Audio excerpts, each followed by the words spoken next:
What were your thoughts or beliefs, feelings about the afterlife before your NDE? That is a good question. I was more of a scientific kind of math kind of guy, and I had a feeling there was something, but I would never describe it as spiritual or religious in any way. I never really thought about it. The things I actually thought about it were from Star Trek, to tell you the truth. That's, from sci-fi things. And I guess that was the beginning of opening up my mind to that, really.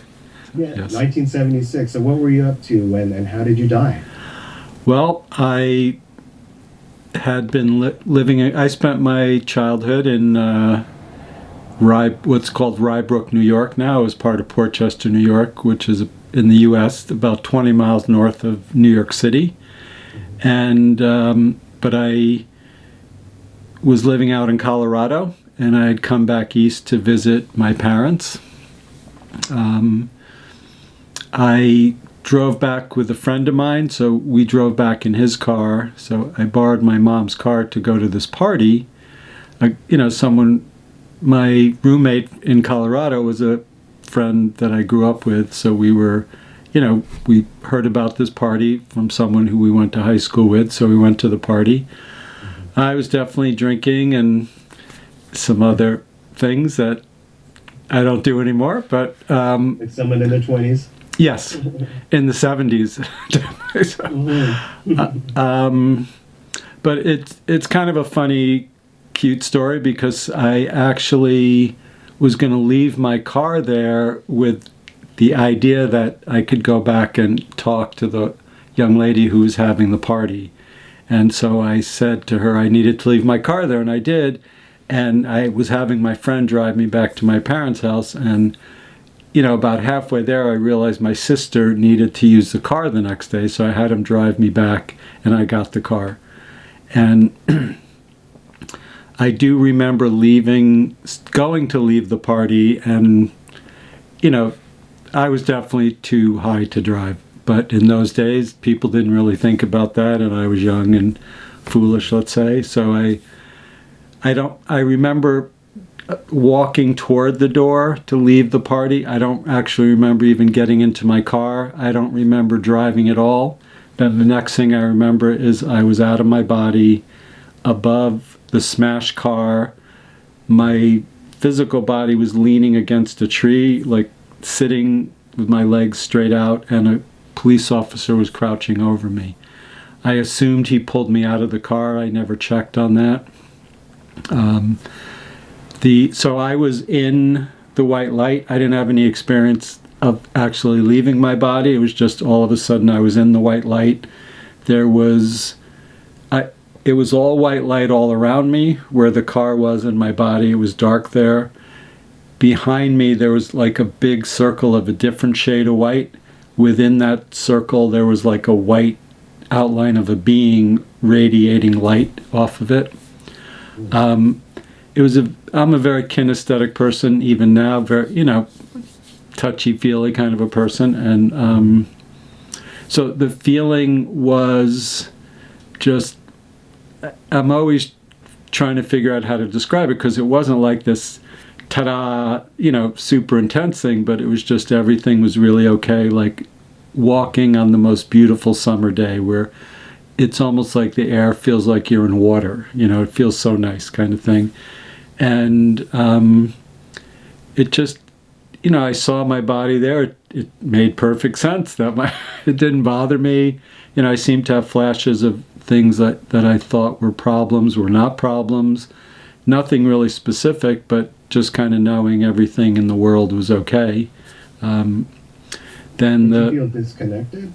I did. No, I wouldn't say that at all. I mean, in one way, I felt very connected. It was like just part of everything, and everything seemed all right. The car smashed, my head. You can. I don't even remember. The scar goes all the way back here. My head was cracked open, and it just seemed all right, and just like everything was okay in a way. Like every single thing was okay. And did you have sort of like an all-knowing experience at that point? Or It was kind of like that, but that sounds very grand compared to it. I don't know. I'm always trying. It was more like being the knowing. Just like you fitting in, and like I said, everything made sense, and so it was like knowing everything, but it wasn't like this grand, big ta-da thing. It was this very gentle, loving, soft thing. That was like the perfect transition. Yeah. And so then the being behind me said, "You have to go back. Your father wants you to stay." I knew right then that the father that being was talking about was God, not my physical father. So I went back into my body and came to 3 days later in the hospital. It was way more feeling than seeing. So what I saw was just this white light, and down there was not white. The way that I learned to describe it came later when I met one of the first spiritual teacher I met, and he started talking about certain things. And when he said those words, it's just like, it finally made sense. Mm-hmm. There was a time after that I didn't really tell anyone because, I knew it was true inside of me, but my mind was, it wasn't now. It was a long time ago, and the only time I had heard anything like that was in science fiction. So, but he started talking. So he was an Islamic Sufi sheikh teacher, and he started to talk to me about Jesus and Mary, and Mary's love of God, and that when he talked about, it's like even now that it kind of, because there's something about it that's kind of a feminine loving energy, and when he said that, it's like, that was the love that I felt when he talked about Jesus, and I knew that being behind me was Jesus. I knew what it was, I just didn't know how to explain it. So when he used those words, it was like, that's it, because it was like a light went on and everything. Kind of like that, yeah. Again, it's very feeling as opposed to visual for me, and I'm still like that a lot. Yeah, So. But that's extraordinary. Yeah. It is like, okay, I'm not crazy. Basically. I knew I wasn't, but there was no one was talking about stuff like that. Yeah. I know what you mean. Do you recall the first time you sort of spoke out loud about this with somebody? I don't really, but I know that I went back to college. This was in the Northeast. I went back to Colorado and was there for a little while. I did mention it to a friend of mine there. And one of the coolest things that happened is my life just started getting moved in this spiritual direction. And one of the things that happened, so I went back to Colorado. I did mention it to a few people, but not even know what to make of it. And when I moved back to Westchester, New York, in Tarrytown, one day someone knocked on my door, and it was a long time ago. Now if someone knocks on my door and I don't know who it is, it's like, because everyone texts. Then it was people just came, and there was a very pretty woman at the door, and she said, I'm the sister of your friend from Colorado, and she told me she said some interesting things about you that I wanted to talk to you about, and which was a near-death experience. And she introduced me to this Sufi sheikh. So, I don't know, a few months ago, all of a sudden it hit me, wow, this is so cool that this woman just showed up at my door. Yes, there was no internet, but whatever that, like the internet that connects us spiritually, was happening, and things in my life have just happened like that, where I've met people, teachers. I often say my near-death experience was a kick in the butt to make me realize that I have to be spiritual, basically. Mm-hmm. So you basically stay on that spiritual path since that day? Yes. Amazing. Yeah. And I'm sure there's been huge developments over time. Yes, definitely. It must be incredible. You must have a lot to talk about.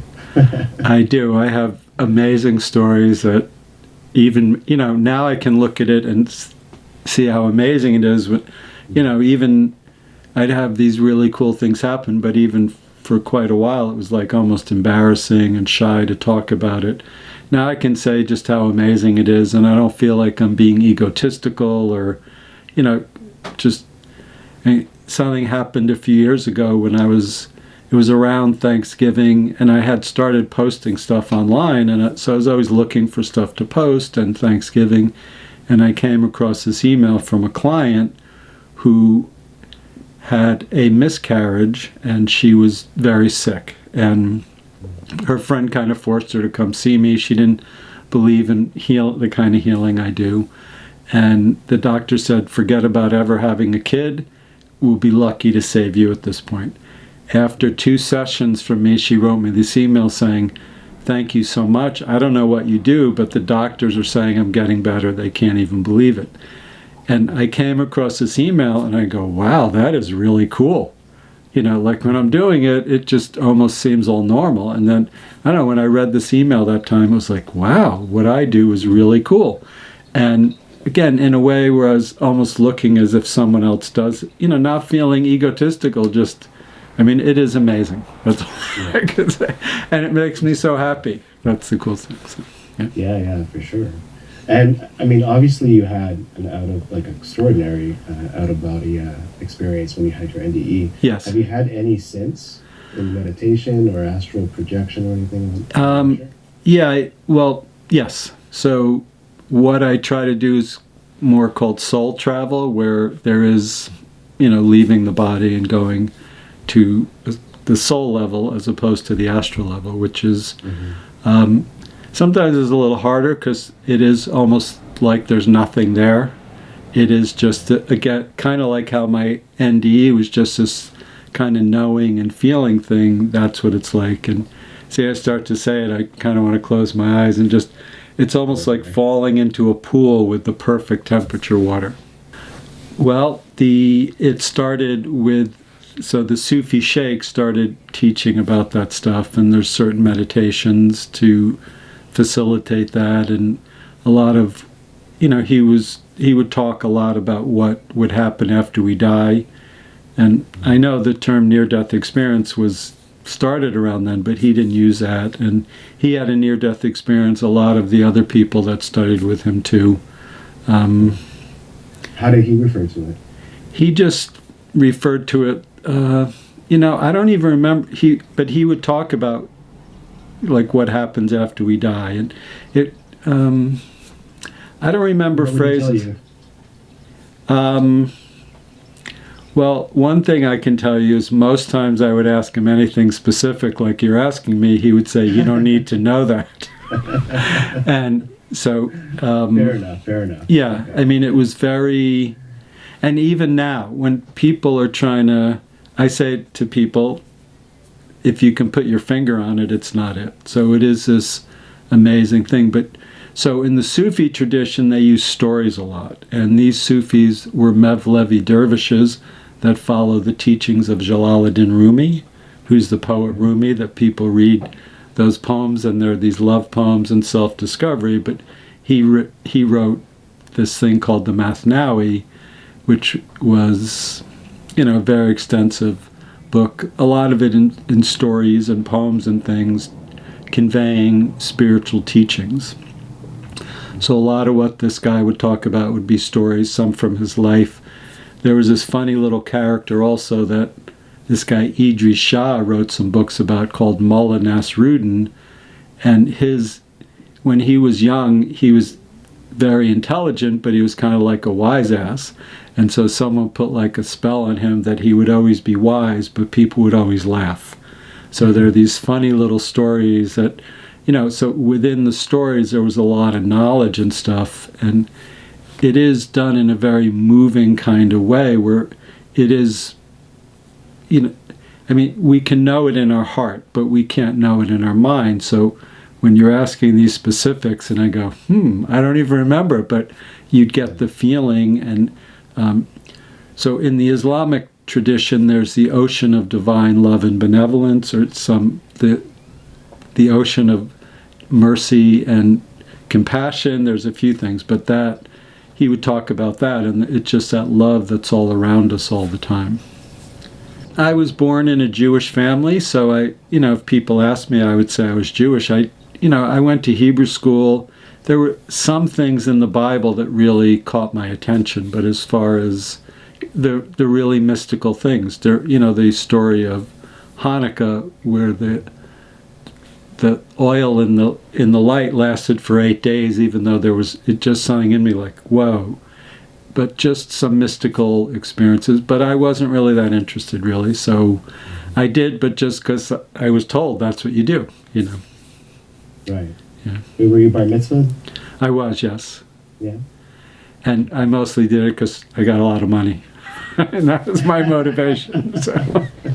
That's good motivation. Yeah. Oh, that's funny. Yeah, I think it could start from anything. I think it's important to understand you're never done with this, and there's always more to do. And sometimes the littlest thing. You have kids. That's like a spiritual experience every day. You learn so much, and That's true. There's the practical things of what you do for work. And I was a total jock growing up. I learned so much playing sports, watching Star Trek. Another TV show was The Dead Zone. That was very. He had a near-death experience in there, and it's very. His experience, a lot of it was very similar to mine, even though that's fictional. I just think it's this ongoing process, and I, like to find people that are very wise that can teach me, and it's always like, oh yeah, I made it, and then like a year later you think, wow, I definitely didn't make it then, and then but I know not to think I made it now, but I know it keeps going and keeps going. It's always progressing. Yeah. Always developing. Yeah. So the religious part, I'm not against religion, because within religions are a lot of really cool spiritual people. I just think the dogmatic part of it, and some people use it in a way that is not what I really believe. But even in the Catholic religion or the Jewish or the Islamic, these very traditional religions, there are some amazing spiritual people. So Rumi was Islamic. So part of what he wrote about was, it's, I'm actually preparing a talk about my experiences with the Sufis and Rumi. And I went back and read the beginning of the Mathnawi, and it starts with, how a lot of things in the Islamic religion, in the most merciful, and in the name of the most merciful and the most compassionate. And then it goes into, this is the Mathnawi. It says it is the root of the root of the root of the religion. And it's like, but he was Islamic. So, but that thing of the root, of like really getting to the, the real core of it, it's really great. Right. Yeah. What would you say that is the real core? Love? Yes. To put into one word, but there's many kinds of love. And I think, how we love our children, that is, that time when you can look past how annoying they are and how much you love them. Like that thing that moves you past the part you don't like to, so I know with my daughter, she is a great kid, so it's not that she's not, but it's like you just have to surrender to that love, and there's nothing you can do about it. You are powerless, and that is the love. The spiritual love is like that. I recently watched a Star Wars thing, The Mandalorian, on Disney Plus, and there's Baby Yoda. And every time I see Baby Yoda, it's like, Baby Yoda, and that love. Yeah, so cute. Yeah. Yeah. How many seasons of that are there now? There was just two of Mandalorian, but now there's the story of Boba Fett, and the Mandalorian's part of that. And the last episode that came out last week is more focusing on Mandalorian, and Baby Yoda, I think, is going to be in the next episode, so I'm really looking forward to that. Cool. So what about astral projection?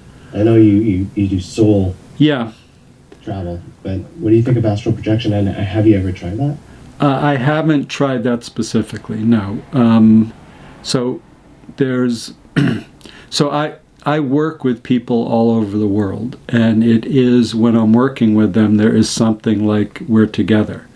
And, I can do things energetically for them, and it is just like they're there. And I have a feeling that's... So when you start to say astral projection, I could feel part of me starting to leave my body.